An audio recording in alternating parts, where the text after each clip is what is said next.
I'm sitting in my parents' basement, in a cracked leather gaming chair, smelling my own funk, or maybe the damp of black mold, and 400 miles below me the whole world is laid out like some vast Tibetan tapestry, full of little demons and beasts and believers. This story is part of our March/April 2020 issue. See the rest of the issue. Subscribe. I tap, zoom, look, unzoom, slide, tap, zoom, look.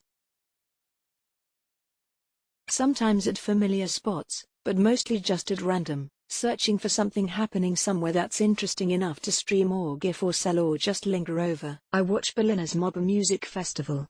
I watch mining equipment drag rocks out of an Australian quarry. I watch Pakistani dogs fighting over a chicken and hurricane clouds slamming into Cuba and an exhibitionist couple fucking on a bright red blanket on a Californian rooftop. I lose myself for a few minutes in the ripples of swaying Amazon jungle leaves, wondering how the wind feels to all those trees. And then I get bored, and I'm just zooming through my rounds again, not thinking much, and I see it. Some kid is dragging a tasteful brown coffin out of the back of a pickup truck parked at the edge of a pile of trash in the junkyard just outside of town, my town.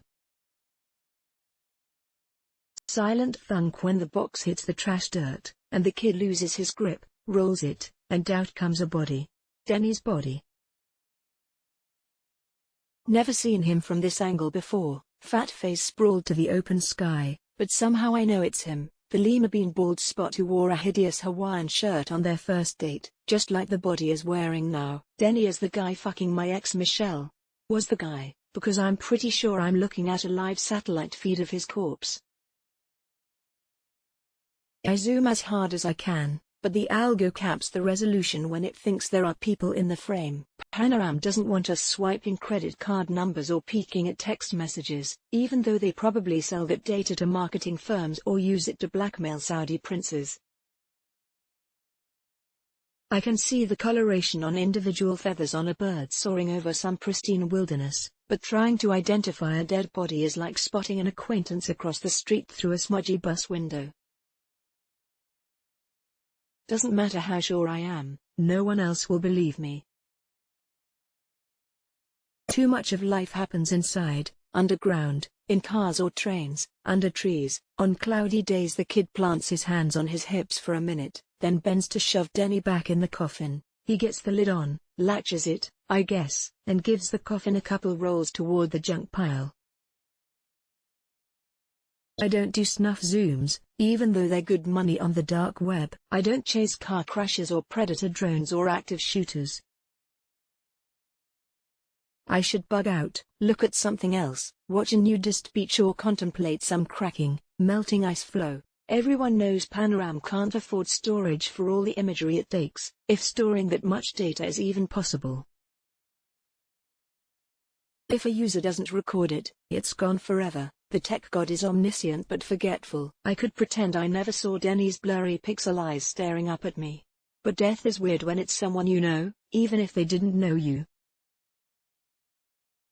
I never met Denny in person. I only know his name from my buddy Trent, who still goes to Michelle's restaurant sometimes. Still, I've watched Denny pick Michelle up from bar class, drop her off at work the next day. Little flick of the wrist as he called her back for one last kiss. Maybe I was jealous, but I didn't hate him. We shared a world, and now someone's thrown him dead in the garbage, so I hit record. Seems like the least I can do. The kid wipes his brow, like another day, another dollar, and I'm sweating just looking at him, itching at my pits, peering desperately into my monitor for some detail on the kid beyond the slightness of his frame and his logo-less baseball cap and grubby black t-shirt. But there's nothing. Kid gets back in the pickup. It drives off. I zoom out to follow. Long shot, but who knows where amateur body dumpers get their vehicles. Couple miles from the junkyard, the truck turns into a covered garage where empty fleet cars go to charge. I circle around the shiny black square of solar roof for a few minutes, just in case the kid hooves it. Windowless sedans zip out of the hub like blind ants, leaving their anthill on pheromonic marching orders. He's probably already in one, napping off the sun. I've lost him. but I do have a timestamp. Silver pickup entered the hub at 11:28 and 15 seconds Mount.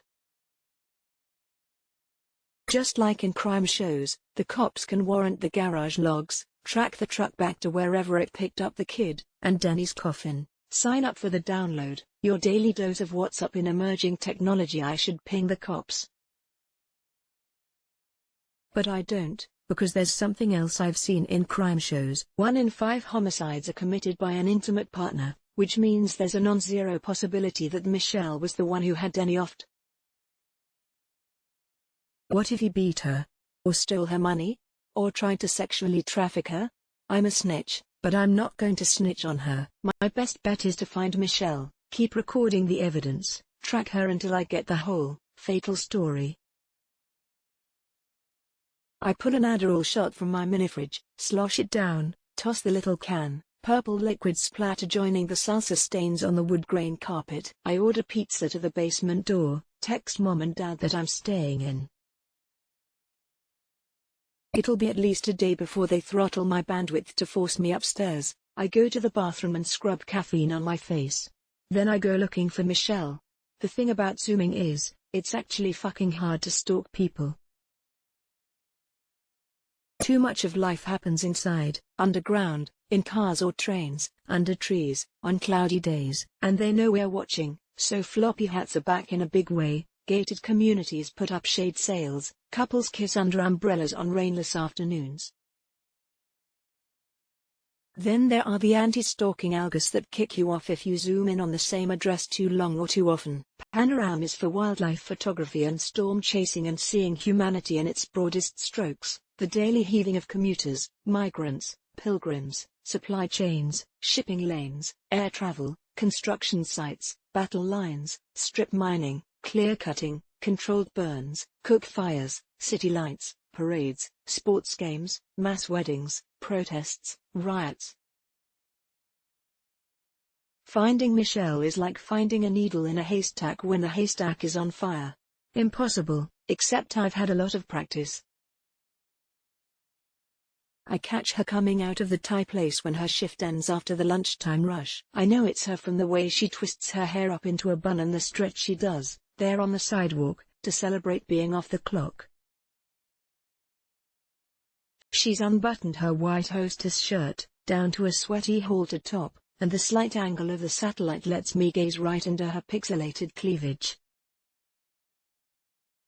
She arches her back like she wants me to see. Everyone checks up on their exes, right?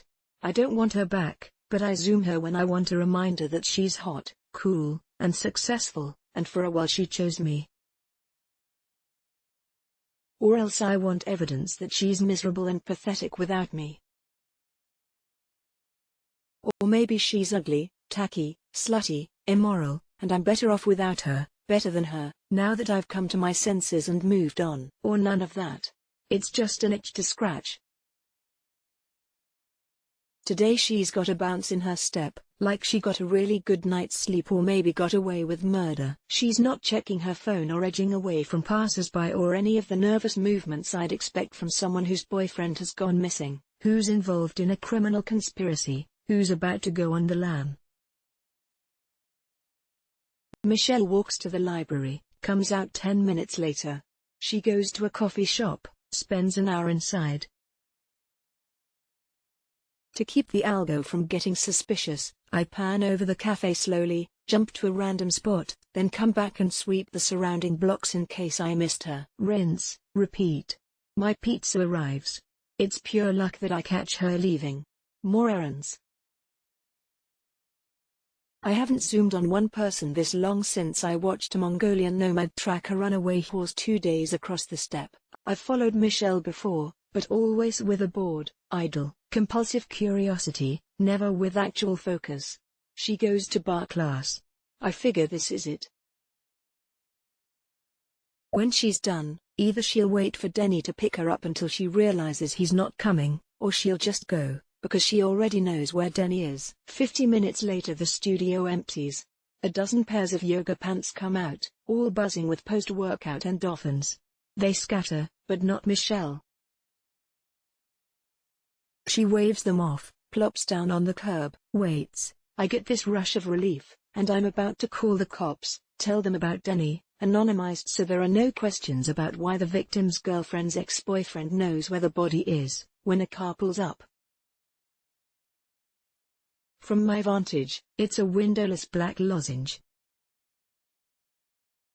A side panel opens, and out leans the same black t-shirt and cap, same slight arms that rolled Denny onto the trash heap this morning. Simon Chowie want to scream down from the heavens, blare on some global satellite PA system, warn her, do not get in that fucking car. She gets in the car. It drives off. It's rush hour now, and tracking the car is like playing Grand Theft Auto and Frogger and a Street Hustlers shell game.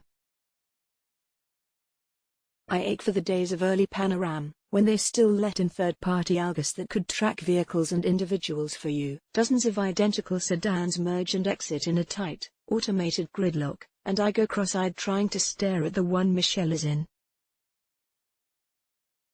Either my ex is heading off into the sunset with the hitman she hired to get rid of Denny, or she's riding around with a killer and has no clue how much danger she's in. I call her phone. No answer. I text her, jump out of that car. That gets her attention. She calls me. Sean, you can't keep doing this, she says.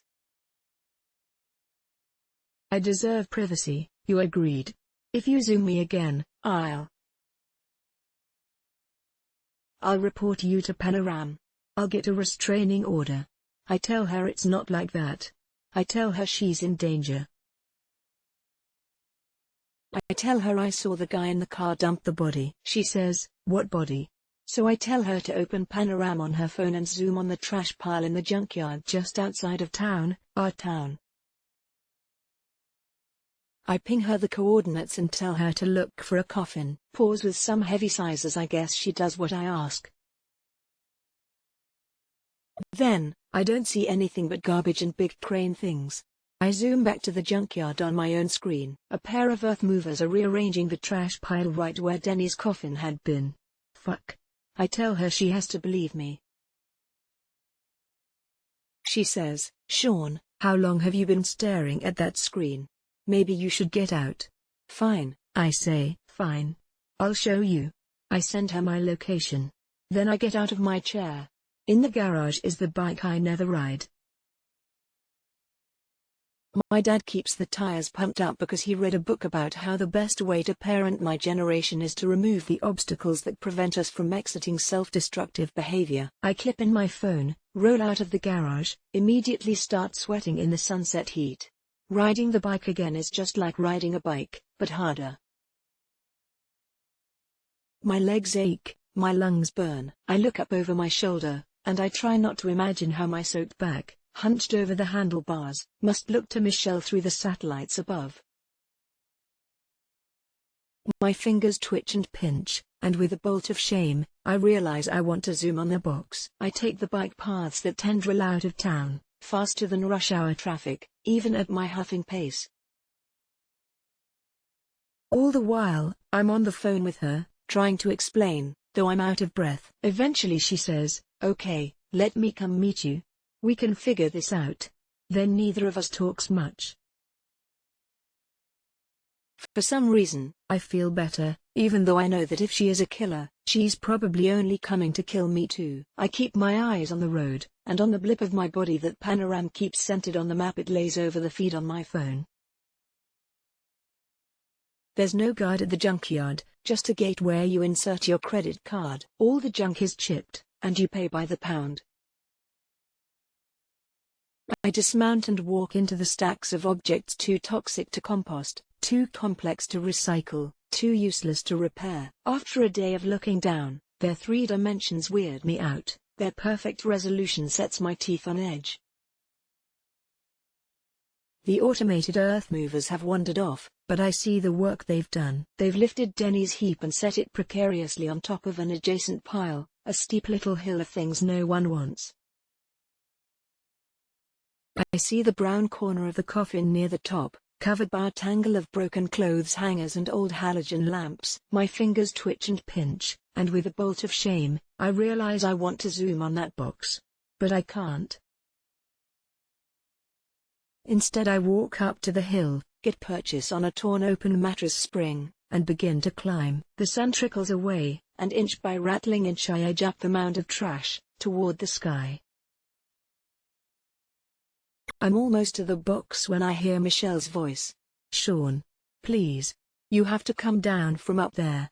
I crane my neck, and she's there, just how I remembered, over bleached barrel collar shirt and sensible flats. She clutches her phone, and I can see Panoram's darkening view of the junkyard between her white knuckles. Her face is a picture of concern. Next to her stands a skinny guy, the kid, maybe, though in the flesh he looks older. Is he angry? Stoic? Sympathetic? Territorial? I can't read him. T-shirt more green than dark, and he's ditched the baseball cap.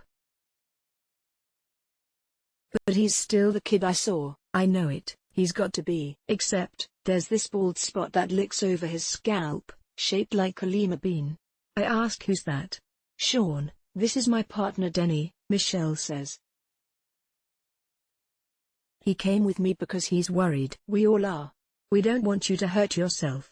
I tell her that's bullshit. I tell her Denny's dead. Simon Chow. Sean, come down here. Talk to us. Look me in the eye for once. I keep climbing. I get to the coffin. From here it's not so sleek. No $10,000 polished mahogany, just stained plywood, glued together. More of a shipping box than a proper casket. I try to tug it out of the pile. The junk shifts, but doesn't budge. I hear whispering from below, then feel a creak. New Denny is on the pile with me, climbing. I'm a sitting duck. Whoever this guy is, he knows I know too much. I could kick at his face, but my legs are sore from biking, cramped from sitting all day. Instead I edge away around the peak of the pile. He can't see me, but I can't see him. I pull out my phone and watch through Panorama as his bald spot picks its way up the hill. He's going to beat me and strangle me, and then he'll probably have to kill Michelle too. Bury both of us in this trash heap with his first victim. I can see it all in my head, from a god's eye view. The way he'll put his hands on his hips after he shoves us into the garbage, wipe his brow, walk back and get a car, slip into the pool of anonymous everyone's, safe from the eyes above. Our one chance at justice would be another Zoomer, recording in Panorama, but what are the chances lightning will strike twice? There's no one. Because no one cares about this place or this body or Michelle or me except me. He's almost around the corner. My eyes don't leave the screen, but my free hand closes on something long and thin, one of the lamps, and I swing out to the right. The lamp rattles my arm as it hits, and I look over to see new Denny grimace, go blank, and topple. There's a moment of thick, curdled time as he falls, but then he's rolling down the pile with clank and crunch. He comes to rest ragdoll limp at the bottom of the junk heap, skinny face sprawled to the open sky. Michelle runs forward. She screams. She's got her hands on his head and she's wobbling it, trying to make it sit right on his neck. But it won't. I stagger down the pile. The guy lies still, except for Michelle's jostling. She's pounding on his empty chest, saying, "Shit, we shouldn't have come." Shit. I don't feel anything, just Adderall crash mixing with adrenaline rush and cyclist high. I should go to her, comfort her, put my arms around her, but my eyes keep tugging away to the glow of the phone she's dropped. On the sepia-shifted screen I see the whole scene playing out in miniature. The blur of a woman, crouched by the blur of a body. And me, standing over them, the blur of a killer. I pick up the phone. Panorama's red recording dot blinks at me. I know what I'd think if I were zooming this right now. I wouldn't understand it all. I put her phone in my back pocket, squeezed next to my own, then scramble back up the pile. I get on top of the coffin, clear off the junk, and then shove. In jerks and tips, I haul the box to the ground. Michelle is staring at me, and I don't understand her expression. She's picked up a broken chair leg from the pile, holds it at her side like a club. "Give me my phone," she says. "I'm going to call the police. We'll tell them you had an episode, you got confused. I'll make them understand."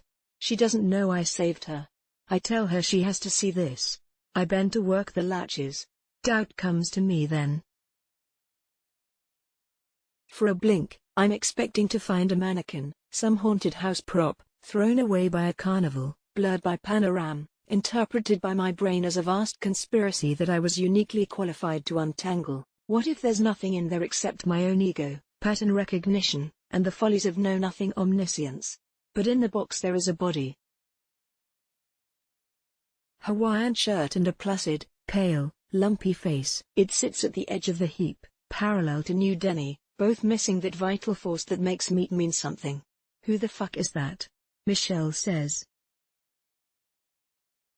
She pauses, then adds, "Sean, what the fuck did you do?" "That guy did it," I tell her. "I saw it. Just zooming around, and I saw it." She should have just gotten out of the car, and I could have shown her alone, but she brought him, and he was going to kill us both. She's shaking her head, red wet eyes full of hate and pity. I tell her I'll prove it. I look down, dig for my phone, and she hits me.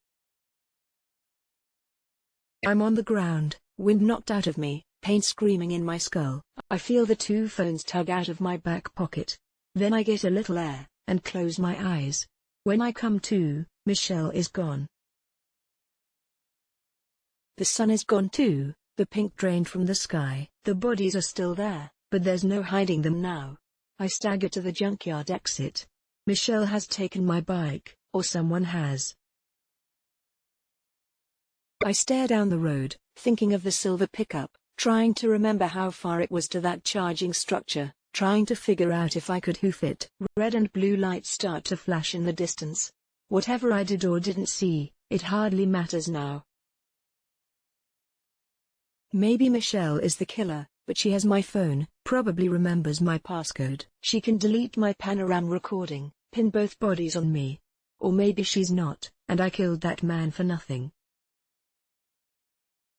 Either way, when the cops get here, I'll be jailed or committed, tucked in a tiny cell with no windows, nothing to see. I run. I flee the junkyard and the country road, staggering through brown fields and scrubby desert until the light pollution dims to a yellow haze.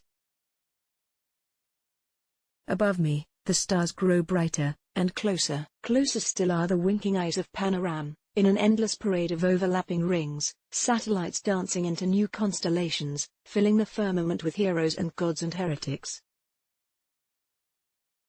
The police will be watching me through them. They'll have a picture-perfect view, crisp night vision, infrared. I can feel their gaze pressing on me, seeing everything about me but understanding nothing. I look for cover, but there is none. I'm exposed to the seeing sky. Andrew Dana Hudson is a speculative fiction writer and graduate student at Arizona State University, where he researches climate politics and AI. Let's block ads. Why?